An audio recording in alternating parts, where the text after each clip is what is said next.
And Bell, yeah.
To the flag of the United States of America and to the republic for which it stands, one nation, under God, indivisible, with liberty and justice for all.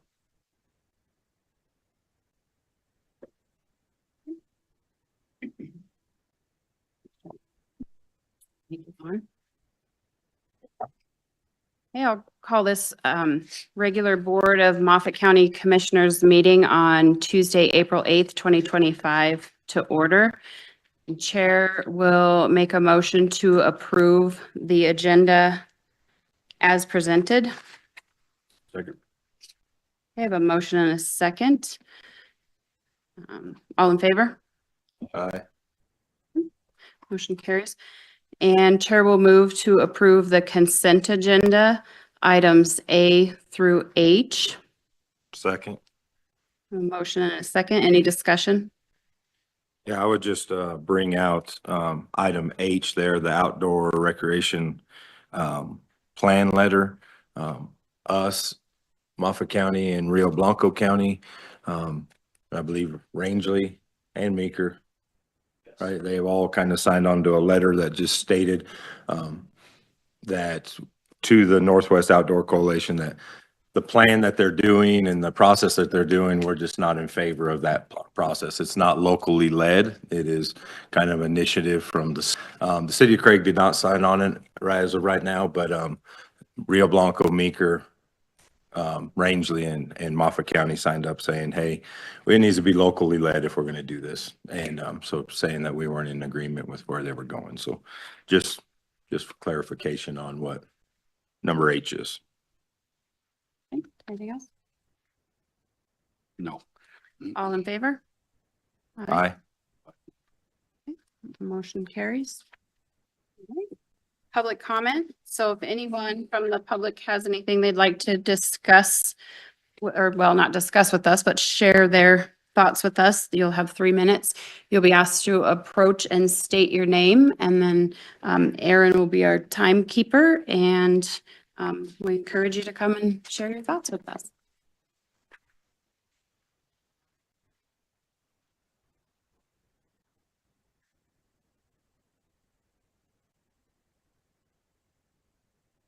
Good morning.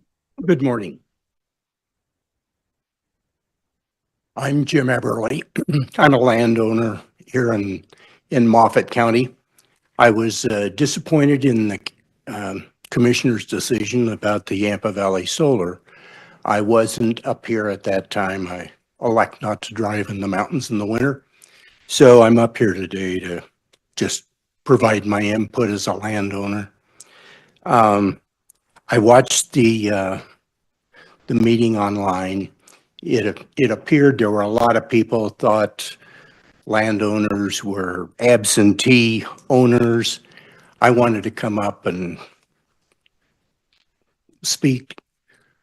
Although I don't live here now, I have a long history in Moffett County. My grandfather on the Eberly side homesteaded here in 1910, out on the hill above where the Highway 13 crosses the river. Wasn't a very good piece of land, but they've been here, Eberly's have been here ever since. My mother's side of the family, the Mortimers, homesteaded up by the entrance to Freeman Reservoir in 1917. And my mother was the last elected county superintendent of schools here in Moffett County, Janet Eberly. The land that we own out there, my dad and his 2 brothers bought in 1940. My uncle, Bill, farmed that for 40 years, and then my brother and I purchased that in about 75, and we've owned that ever since. When I was first approached by a solar company about building this, I thought it was nuts. And then as I learned more about it, I'm like, well, I guess it does sound pretty good. I understand the proposal that they made. It appeared to me complied with the request from the zoning commission. So I was disappointed in the decision based on landowner rights to do what we'd like to do. I also, if it's okay, I wrote a book about growing up in Moffett County, life on the Morapas. If it's okay, I'll give you each of a book unless it's inappropriate to give a book. Yep. So,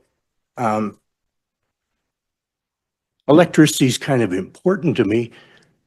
We didn't have electricity in 1954. When I was 8 years old, we got electricity for the first time. So it's a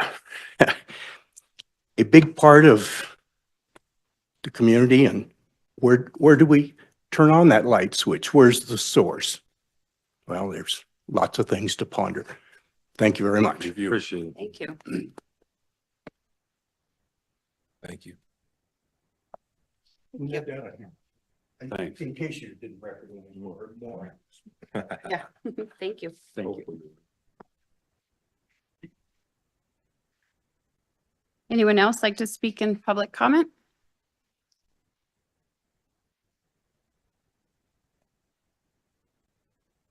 Okay. Not seeing anyone else for public comment. We'll go into general discussion. As I've done at the beginning of the month, I'd like to just recognize we've got a couple of long-time employee anniversaries. Tim Dildine's been with us for 41 years at the Road and Bridge. Chip McIntyre, 11 years, and Mary Burnett, 11 years. So just wanted to recognize them. Also, there's been discussion after the Senate Bill 3 passed and reaffirming our Second Amendment commitment. I know boards previous to us, this board, have passed resolutions restating our commitment to the Second Amendment. I think we might be looking into doing that yet again. The bills that continue to be passed in this state continue to be more and more egregious against our Second Amendment rights. So I just wanted to share that comment. I don't know if you guys have any additional. Yeah, well, just like you was talking earlier, I know we'd done something as this board, because I know when Ray and Don was here, we did one, and I thought when you guys came in, we did something different, but. Yeah. I think we reaffirmed what you guys did for sure, yeah. There was something there. And I think that depending on, when I talk to Montrose and see what they're thinking, the difference I think might be that they're specific to this bill. Right. Let's see, I guess we'll find out. If it's specific to this bill and we need to make a stand of something, I think we're all for, We're all for that, that. right? Yeah. See what they say. Yeah. Yeah. I know reaching out to them doesn't seem to be doing us any good. Our representatives and the other representatives throughout the state hasn't been helpful in reaching out to the governor, has gotten a automated response, but nothing else. So I think we just reaffirming our stance in Moffett County as much as we can. Okay. With that, any other general discussion? Okay. Staff reports, Road and Bridge, Dan Miller.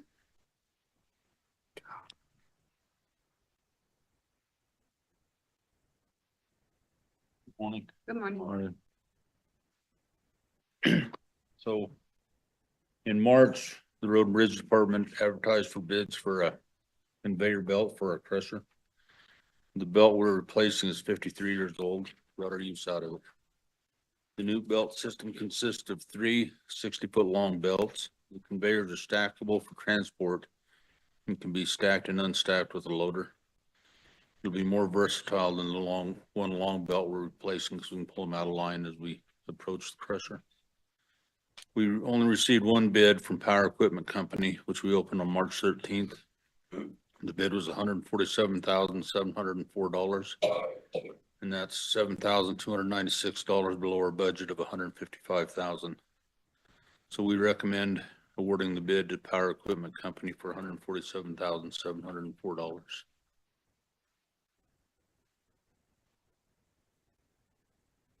Think you'll get 53 years out of the new one? Hope so. I won't know that though. They're probably not made like the other ones were. Let's be honest. That's below your budget, huh? Okay. Chair, I make a motion to award the bid to Power Equipment Company for $147,704, $147,704. Second? I have a motion and a second. Any further discussion? All in favor? Aye. Thank you. Motion carries. Second one was kind of my circus. I thought I'd help Dan out with it. In March, the Road and Bridge Department advertised for bids on 4 pickups of various configurations and 1 passenger van. The results are as follows.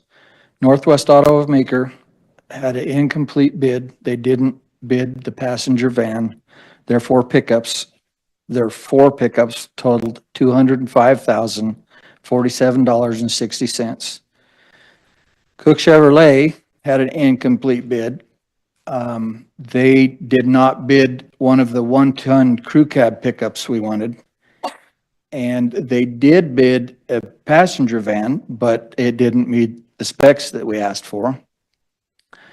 The 3 pickups total bid was $143,133. Victory Motors of Craig was an incomplete bid because they didn't bid on the passenger van. But the 4 pickups that they bid was a total of $179,700. The Road and Bridge Department recommends awarding the bid for the 4 pickups to Victory Motors of Craig in the amount of $179,700. Specifications for the passenger van will be reviewed, adjusted, and then a new bid packet will be sent to the vendors for their consideration. Kind of got to redo the van because we were looking for an all-wheel drive van and nobody makes one. So it just didn't work out that way. So They do make 4-wheel drive vans though, right? well, now we're hearing that Ford's got an all-wheel drive, but Ford never even sent us a bid on the pickups or any of it. They didn't even answer. That was another part of the fiasco. So we were going to talk to you guys about looking into the lease thing for maybe try to find a van that's all-wheel drive and try that route. But we can also spec it back out too. Yeah. And I did not write down what our budget was, but this is considerably under the budget. I think we had 250,000 or something like that in there. Budget, so. Okay, that was going to be my question.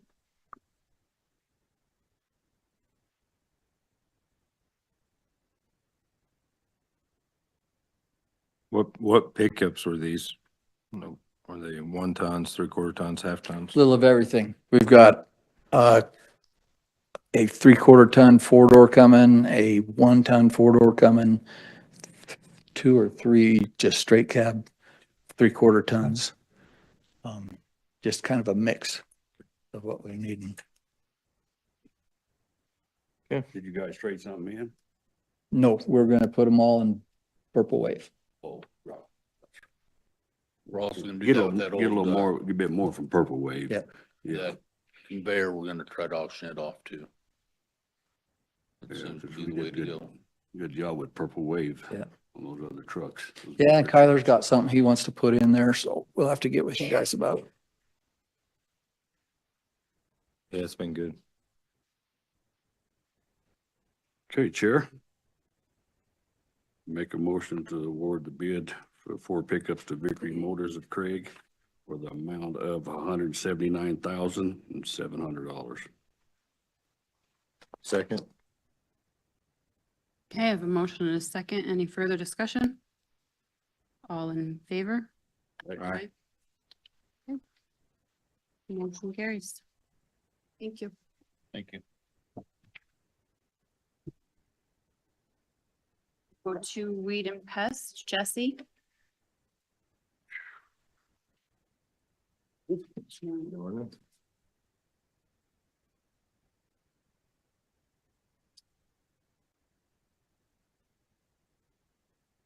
on the herbicide side of things, we actually got one more. No, I guess it's on there.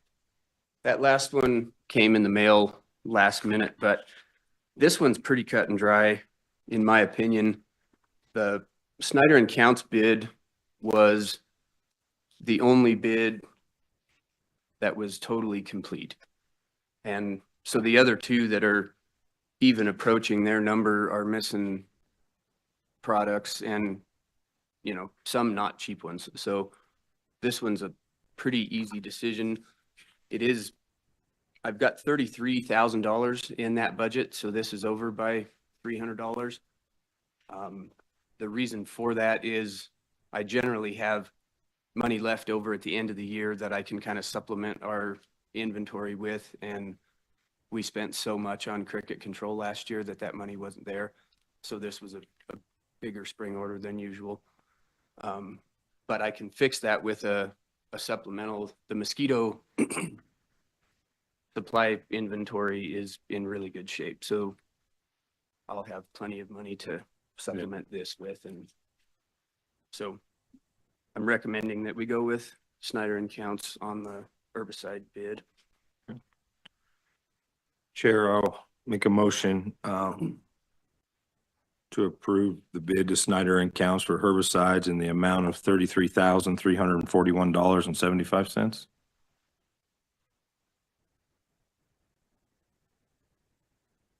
Second. We have a motion and a second. Any further discussion? And so on the mosquito, So we All gotta in vote. favor? oh, sorry. Aye. Motion carries. Pesticides? So this is all mosquito control products. We did not get a bid on Zenivex from Adapco. So, and on the Metalarv or similar product, it's a methoprene larvicide. The Adapco product is just flat better than a supplement that was bidded by Snyder and Counts.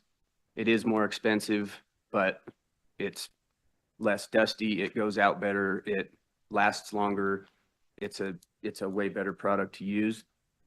And the Adapco rep that services us is also the one that does the droplet testing, and he will travel here and do the droplet testing on the mosquito foggers, which legally has to be done once per calendar year.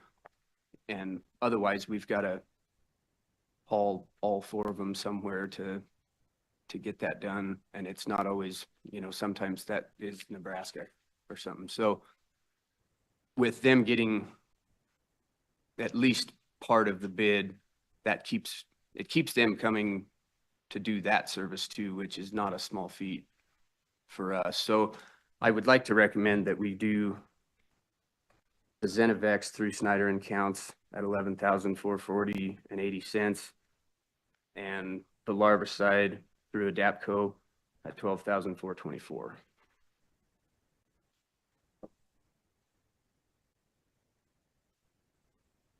So you would do what's your budget for these two? 42,000. Oh, so you're way under budget. Yeah, the total, yeah, we're at 23,864.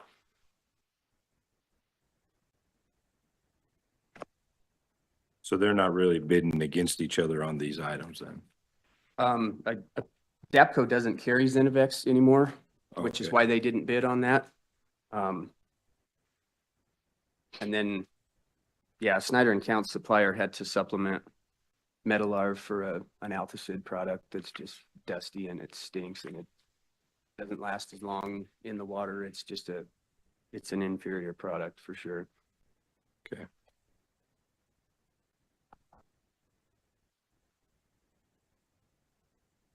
So Chair, I would make a motion first to approve the first bid to Snyder and Counts in the amount of $11,440.80 as presented today. Second. Okay, I have a motion and a second. Any further discussion? All in favor? Aye. And And then make a motion to approve as presented today to Adapco in the amount of $12,424.00. Second.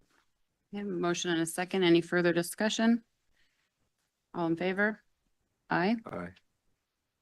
Okay, motion carries. All right, That's everything. that's everything. Thank you. Thank you. Thanks, man.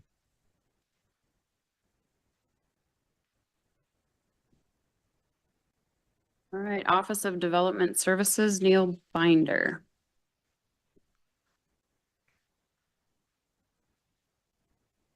Morning, Commissioners. Morning. All right, I am here for Development Services.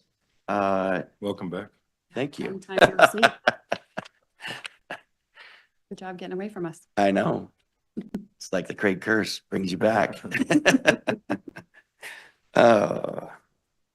So we are on a quest to finish those ball fields. Through all of this, we started a contract with two contractors last year. And with the position that we're in right now, we have decided to amend that contract and bring those contractors back to finish what they have started. So I have two different contracts here that we've got to go over. We'll go over the first one in regards to Garvik Construction. Is that what you have up? Okay. The original agreement that we started with them last year was $76,007.82. This amendment will increase that contract in the amount of $92,340.63, which brings our total contract price to $168,348.45. Basically, what they will be doing, increasing costs is part of the reason that the amount is a little bit more than last year, as well as they are extending the size of the infield on that ball field. We have had some increase in baseball, and we have an increase in the 15U segment of that sport. And so we have been asked if we could provide, and within our budget, we are able to increase that size of the infield. So that's why that increase from 76 to 92. Which I think we were all shocked, right? Yeah. When that came in.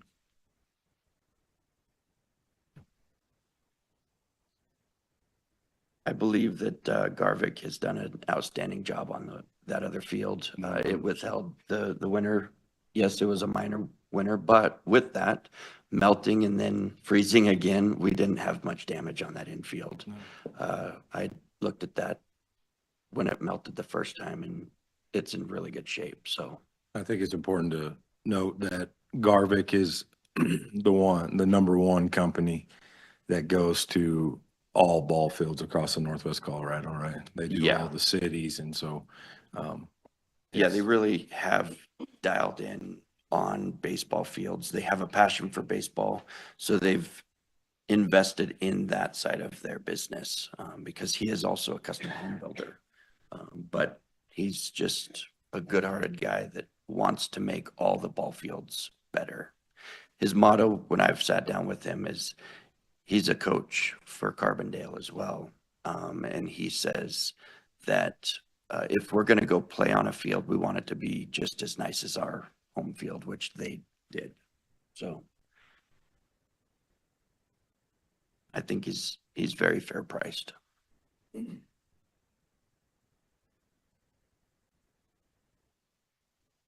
Chair, I will recuse myself from either one of these votes for a chance of conflict of interest on both, or for a conflict of interest on both, not chance.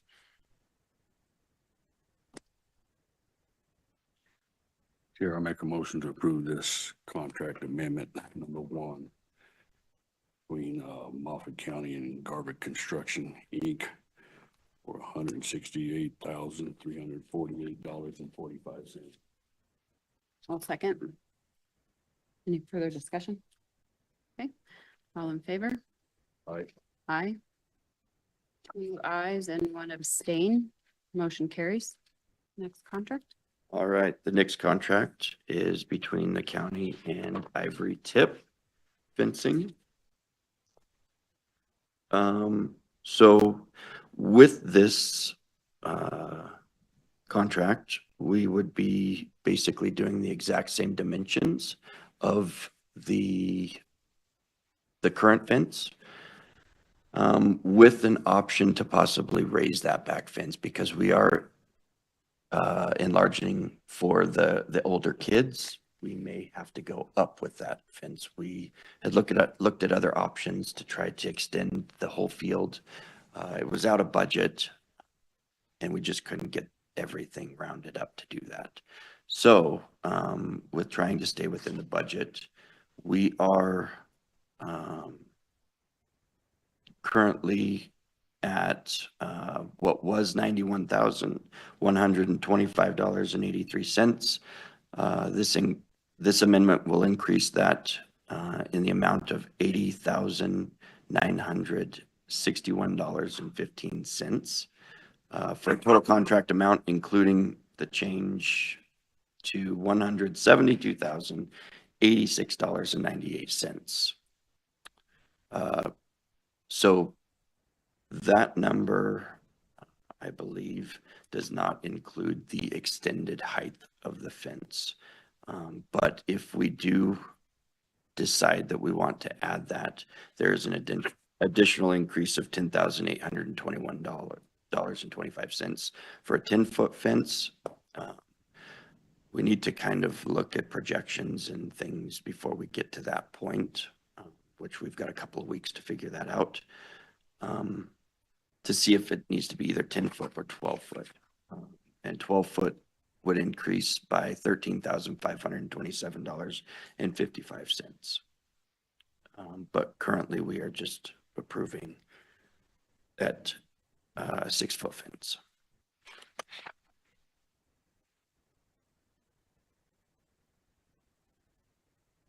And I would like to state that the price did not really go up much with Ivory Tip from last year. So costs stayed somewhat similar. And is this still utilizing some of the ARPA dollars? No, we have exhausted all of our ARPA dollars.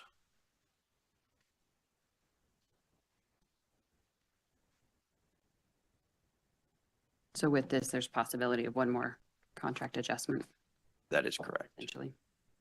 Okay.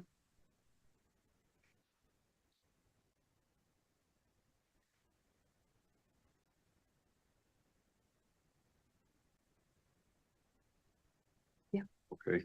Chair, I'll make a motion to, and just to point out here, because I know there's 2 contract amendments here. One is 1 and 1 is 2. That is correct. This is Okay. amendment. I'm on number 2, but when it starts out with this contract amendment, there's a number Yes. 1 and there should be a number 2. So that is a mistake. It's still That should be contract amendment number 2. 2 on The what there. we, Yes. okay. Well, on the top it says 2, Yep. but then when you started out, just to point that out, so Yep. it's not everybody. We'll get that fixed. Okay. Chair, I'll make a motion to approve this contract amendment number 2 between Moffett County and Ivory Tip Fencing for $172,086.98. I thought you were going to try to save us some money. Oh, yeah. I'll second. He wants to be out of it, so. Any further discussion? Okay. All in favor? Aye. Aye. 2 aye votes and 1 abstain. Motion carries. Thank you. Thanks for Thank coming you. back, Neil. Of course. See you next week. Yeah. Okay, so that brings us to the Yampa River Leafy Spurge Project, John Husband et al. Yes. Yes. Thank you for, Commissioners, for having us this morning. I'm going to insist that a few people come up here, Jesse and Tamara and Ben, as well as Emily here, and I'll introduce everybody. Yeah. And you'll just have to pull some chairs up here, and then we promise to put the furniture back where it was. Has it been a year? What? Has it been a year since you was here? No, in fact, we were here on December 10th. Yeah, I did. Yeah. I was like. We were here on December 10th talking, giving you an update on what we've been up to and That's what what- our plans were for the next year and next several years. And we've had a few changes that we felt like as participating partners in this project that we would bring you up to date as to what we have here. The people that I called up here, Ben Bell here, he and I about 10 years ago got this started after realizing how much the spurge had been spreading down the river. Tamara Nauman here from Dinosaur she's formerly with the Park Service. She's one of our scientist people. She's a naturalist and botanist and helped us out immensely on the Leafy Spurge project. You know, Jesse, okay, and this is Emily Burke, and she's with Friends of the Yampa, Conservation Director, and we've been working with Friends of the Yampa on this project. And Emily's actually going to give most of the update today. Yeah, thanks, Okay. John, for that introduction. Thank you, commissioners, for having us today. So yeah, like John mentioned, because Moffat County is one of the funders of this project, we wanted to come talk to you guys about some changes that have occurred. So do I just tell Aaron- you? Yeah, Aaron. Yeah, Flip can the advance. slides? Tell her Yeah, she'll- next slide. Yeah. Yeah, so just review overall background. So the Yampa River Leafy Spurge Project, like John said, has been working collaboratively for the past 10 years on integrated management of leafy spurge throughout the Yampa River corridor. And it's a collaborative effort by local, state, and federal agencies, and also nonprofits and volunteers. So lots of great partnership happening. Go ahead. So, as you guys know, leafy spurge is harmful to the environment, but also to ag. It's toxic to grazing livestock and reduces the productivity of hay. So the Yampa River Leafy Spurge Project has been working in two main ways to tackle this. The first one is on the ground integrated management. So we mostly do that with biocontrol, so releasing beetles that eat the spurge. In 2024, you can see, there are no small numbers. We collected almost 90,000 beetles and released over 110,000 in the Yampa River. And we had planned to do something similar this year, but I will get to why we are unable to. The other way we accomplish our goals is through a lot of public outreach. So we do show me floats, which take landowners and county commissioners, others that are interested, other stakeholders down the river on rafts, like in the bottom right photo there, to show folks the extent of the infestation and how we are working on dealing with it. We also do some outreach events with youth, and we have a pretty robust website and are present at public meetings. So the funding for this project for the past 10 years has been through a variety of sources, but right now our funding is both from contributions from Routt County and Moffat County, lots of in-kind support. We get a lot of volunteer in-kind labor and in-kind support from our partner organizations.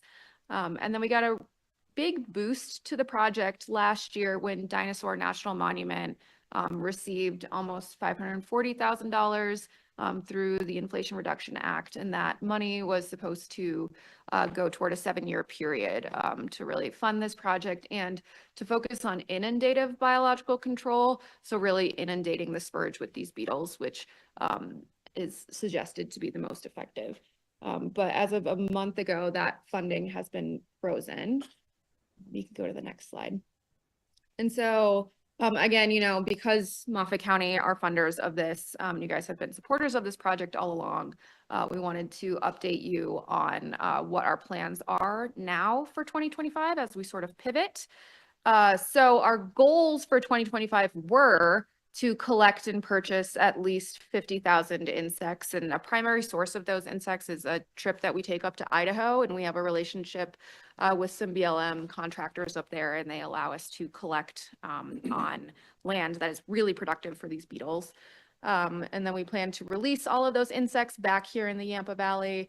And we had planned to continue the youth outreach events and the Show Me Float. But currently, as I mentioned, the funding is frozen. And so that funding was to go toward a lot of staff time, both for hiring seasonals at Dinosaur National Monument for this project and also my staff time, and then a lot of travel costs. So for like the Idaho trip, for traveling up and down the valley, releasing the beetles and monitoring them. But currently we don't have any funding for staff time and travel. And also there's been a directive that Dinosaur National Monument staff, and Tamara, you might have the wording better than I do on this, but they are not allowed to travel in park, right? On rivers. At least not right now. Yeah, which Any travel of any sort in the Park Service has been frozen. And for them, it's considered travel to go down the river in a boat. And when you say travel, is it overnight travel type thing? Yeah, where they would need to be an overnight. Right. Okay. yeah, and the issue with that is that a lot of the areas within the national monument that we would want to release beetles are inaccessible other than by the river. Yeah. Okay, you can go to the next slide. Yeah, and so right now we're sort of in the difficult position of figuring out what our priorities are for 2025. So I kind of already mentioned a lot of this, but so the impacts to the work that we had planned this year will be a retooling of the Idaho trip if we can do that trip. Last year we took 14 of us up there and collected more than 100,000 beetles. And it's a pretty big operation. The travel this year will have to be on volunteers' dime. We don't have money to reimburse folks for mileage or per diem or lodging costs. Like I mentioned, there'll probably be a curtailed Friends of the Yampa and Dinosaur National Monument involvement in the project since we don't have funding for staff anymore. And then we're likely not going to do the youth event this year. And that is due to a combination of just like, we're really, really strapped for resources, but also there's been some complication with some NRCS folks leaving that were really instrumental to those events. And then, as I mentioned, no river travel within Dinosaur, so we can't do releases in Dinosaur. Next slide, which I think is my last one. So as I mentioned, we're still in the process of figuring out exactly what our plans are for this season, but we've decided that our priorities are to do some version of the trip to Idaho to collect beetles, though it's going to have to be a very scaled back version of the trip, and we're almost certainly not going to be able to collect anywhere near the number that we did last year. Our other priorities are to still do the Show Me Float, which we have the Noxious Weed Advisory Committee on tap to come to the Show Me Float this year, which is exciting and, really important relationships to build. And then the other priority is just to keep the project moving, is to potentially shift some resources that were originally earmarked for the youth outreach events and some carryover from last year to Friends of the Yampa to continue project management. As you can imagine, there's a lot of partners with this project and a lot of moving pieces. And volunteers have done an amazing job in the years up to now, but we're sort of trying to shift to a model where there is dedicated staff time to keep this project going. So I guess our requests for you. So Moffett County gave $1,000 to the project this year. That was not specifically like earmarked for any one task or any one, line item. We have in the past used those funds to help put on the Show Me Float and youth outreach event. We are wondering if you guys would be okay with us being a little bit more flexible with those funds and maybe directing some of them to project management costs. And then our other request is, as you know, longtime supporters of this project, if you have any opportunity to advocate for these funds being reinstated and would be willing to do that, we would be very grateful. We did do a presentation to the Routt County Commissioners yesterday, and they said that they would be more than happy to, if you guys want to, sign on to a joint letter with them to our representatives to try, you know, and bring this to their attention. Yeah, I think I will, you can go to the next slide because it has some contact info on it, but I think I will stop there and open it to questions, comments from anybody else on things that I might have missed. Yeah.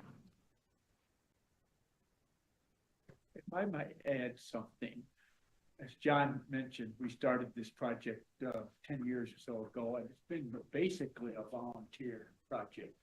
And it's worked well with your support, county support, because the counties are involved with, I mean, by state statute, they are the weed management, and working with Jesse for Moffett County and the Routt County weed program, we've done well. But with this grant, we saw an opportunity to keep us going for another 7 years and to expand the project. And the word inundative means we bring more beetles into the Yampa Valley to put on the sleepy spurge, and that way we could increase our management. It's gone now. It's gone. Our future maybe is gone, or at least the future that we contemplated when this grant opportunity came around. So we're kind of like, as Emily said, we're struggling with how we move forward. We're not quitting. We're going to go to Idaho and get beetles, but yeah, it's just difficult because we had this grant which was given to us and gone. We did get a letter from Commissioner Macy's. Oh, great. Oh, So, okay, She's quick. yeah. yeah, that was yesterday. Yes. Yeah. Yeah. So, and I anticipate that we would not have an issue signing on to that and asking that they continue to fund if they could. And Thank you. And Emily mentioned that the Colorado Department of Ag, the Noxious Weed Advisory Committee is going to be on the Show Me Float this year, which is going to be June 12th. And they're having their meeting here in Craig as well. So, and I think Jesse arranged a meeting room for him. So that's good. We'll have, it's good to maintain a relationship with them. Early on in our project, the Colorado Department of Ag provided several smaller grants, but that kind of got us started on this whole thing. So it's good to maintain a relationship with them. I'm planning on being on there so far. So far, our schedule's still clear to be on the Show Me Float, so. Well, now we've been trying to get you on the float here for. I know, but I'm afraid you're gonna drop me off in the road, in the river, John. I'm working on my swimming skills before I jump on a boat with anybody. No. Well, we'll Yeah, I don't want you to be out there dropping me off and say, Yeah. give me more money or I'm make having sure to that swim. you're in the loop then, Tony. maybe some cash donations for that. The Department of Ag did offer to pay for the lunch. They're paying on for the lunch, shelf so this year, so that we're in favor of Emily and the continued involvement of the Friends of the Yampa, because us old gray-haired volunteers are getting slower as time goes on, and we're trying to look toward the future. So she, as you can see, has no gray hair. Getting gray hairs a couple of years ago. You're Just a working few. with John. We want Yeah. to keep her going. Well, it's always better when you can put staff time to it instead of, volunteer time. You can at least hold volunteers, thank God for volunteers. Totally. Yeah. But, yeah. Okay. Anything Well, else? thank you guys so much for your time. Very much. Yeah, we really appreciate it. And